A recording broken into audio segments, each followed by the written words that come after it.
চোখে মুখে আতঙ্কের ছায়া। বাংলাদেশ থেকে ফিরল পিংলার 2 ডাক্তারি পড়ুয়া। স্বস্তির নিঃশ্বাস ফেলল পরিবার। বাংলাদেশে সরকারি চাকরিতে সংরক্ষণের বিরোধিতা করে এই আন্দোলনে নেমেছে বিভিন্ন ছাত্র সংগঠন। আন্দোলন অগ্নিগর্ভ হয়ে উঠলে গত কয়েকদিনে 100-রও বেশি মৃত্যুর ঘটনা ঘটেছে। বাংলাদেশ থেকে বিভিন্ন কলেজ ও বিশ্ববিদ্যালয়গুলোতে অনির্দিষ্টকালের জন্য ছুটি ঘোষণা করা হয়েছে। এই পরিস্থিতিতে বাংলাদেশের বিভিন্ন মেডিকেল কলেজে ভারতের পড়ুয়া ছাত্ররা দেশে ফিরতে শুরু করেছেন।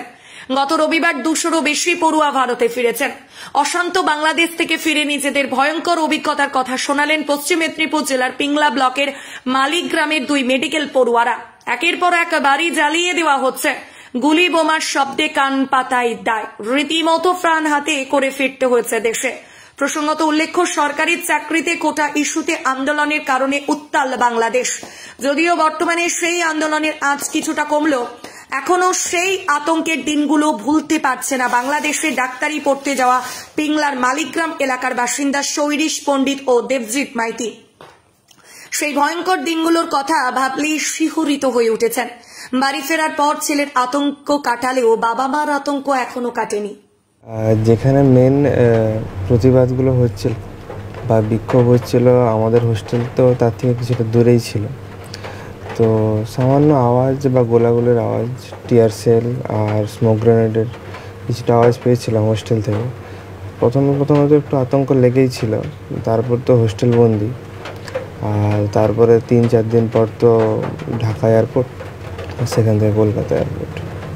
নতুন অভিজ্ঞতা, ডাক্তারি মানে চিকিৎসক হতে গিয়ে এক নতুন অভিজ্ঞতা স্মৃতিতে থাকবে।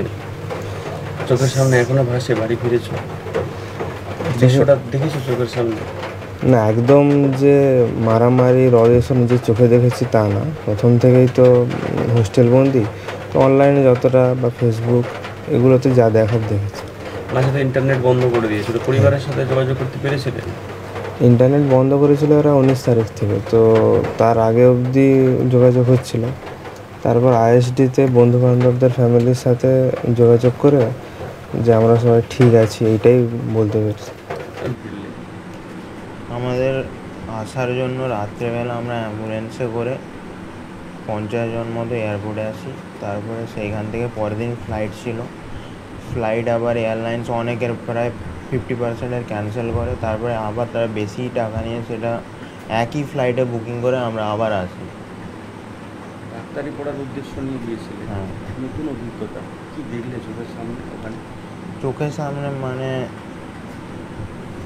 আমাদের কলেজের সামনেই একদম সব হচ্ছিল। সেখানে টিয়ার গ্যাস, বুলেটের সাউন্ড, আরও দুমদাম করে অনেকে আওয়াজ শোনা যাচ্ছিল। আর আমার সবাই রাস্তাঘাটে সবাই মানুষরা ছুটছে। আমরা যখন আসি তখন রাস্তায় সব গাড়ি জ্বলে পড়ে আছে সাইডে, ইট ফিট পাথর সব সাইডেই পড়েছিল। এখন তো খুব আতঙ্কে ছিল যে বাইরের দেশে মানে গণ্ডগোল, প্রত্যেক বাবা মারই গণ্ডগোলের জন্য একটা আতঙ্ক থাকে, আমারও ছিল।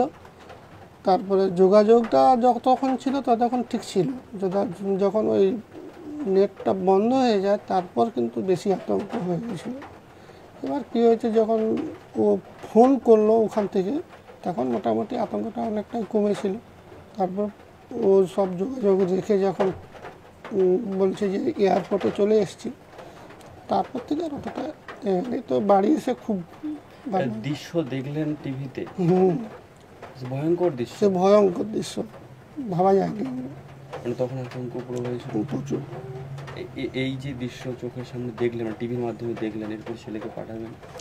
আসলে কী করবো, তারও তো ভবিষ্যৎ আছে, লাস্ট ইয়ার চলছে, অবশ্যই 1 বছর কমপ্লিট করলে তারপরে নিয়ে আসবো। সেই জন্য পাঠাতে তো হবেই। যদি আমাদের ইন্ডিয়া সরকার যদি টেক আপ করে বা সিট দেয় তাহলে তো আরও ভালো, না হলে ওখানে কমপ্লিট করে আসতে হবে।